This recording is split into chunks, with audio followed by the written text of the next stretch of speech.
I bought an apartment during a market slump, $30,000 below what others had paid for the same layout. I had just finished moving in when Linda Carver, the neighbor across the hall, stormed over. Same unit, same building, yet you paid $30,000 less than we did. You need to make up the difference. I froze for a second. She took it as fear and raised her voice. If you had the guts to snap it up cheap, you'd better be ready to compensate the rest of us. Otherwise, don't expect to live here in peace. I looked at her, so self-righteous it was almost absurd, and I laughed. I had just been discharged from a psychiatric hospital. Threaten me? If anyone wasn't going to live in peace, it was her. I stared at the middle-aged woman with tight curls who had just barged through my door, demanding I pay her $30,000 to make up the difference. All the excitement of finally buying a place vanished. Ma'am, volatility in housing prices is just how the market works, I said, keeping my voice as steady as I could. The previous owner needed a quick sale, and I happened to catch it. That has nothing to do with you. She stepped closer, her voice turning sharp. How does it have nothing to do with me? Same layout, same building, so why did you pay $30,000 less than I did? Annoyance simmered under my skin. I remembered what the doctor told me when I was discharged. When conflict comes up, take a deep breath first, then reason it out. I took a slow breath. For you, the market was at its peak when you bought your unit. When I bought mine, prices had dropped. That's not on me. If we follow your logic, then if prices go up another $50,000 next year, are you going to pay me the difference? She planted her hands on her hips. Don't try to confuse me with all that nonsense. We live on the same floor. How can you feel okay taking advantage like that? My son's getting married soon. We need the money.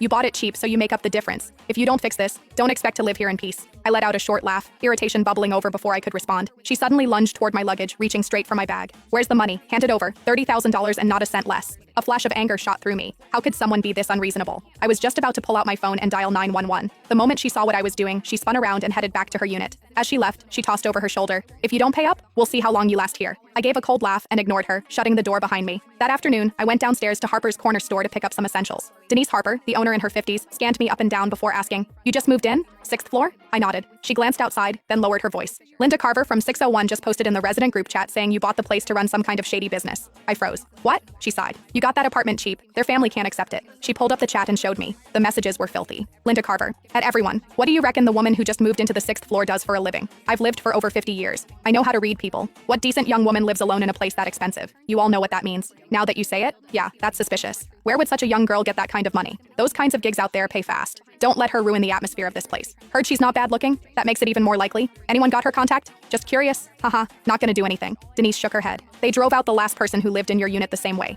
Even calling the police didn't help. They won't cross the line. They just make your life miserable every single day. As she handed me my things, I asked her to add me to the group chat. Sweetheart, just between us, if you can tolerate it, then tolerate it. Otherwise, leave as soon as you can. I took my things from her, holding back my irritation, and thanked her. Well, I wasn't afraid. I had just spent my entire savings on that apartment. Leave? I let out a silent, cold laugh. It was the first time I'd ever heard of someone trying to force a psychiatric patient out of her own home. When I got back upstairs, I saw a plastic bag hanging from my doorknob. Inside was a dead rat. There was a note in the bag. "This is the first time. Next time it'll be alive." I scoffed, tied the bag shut, and tossed it right back at Linda's door. I dealt with plenty of rats before. At 11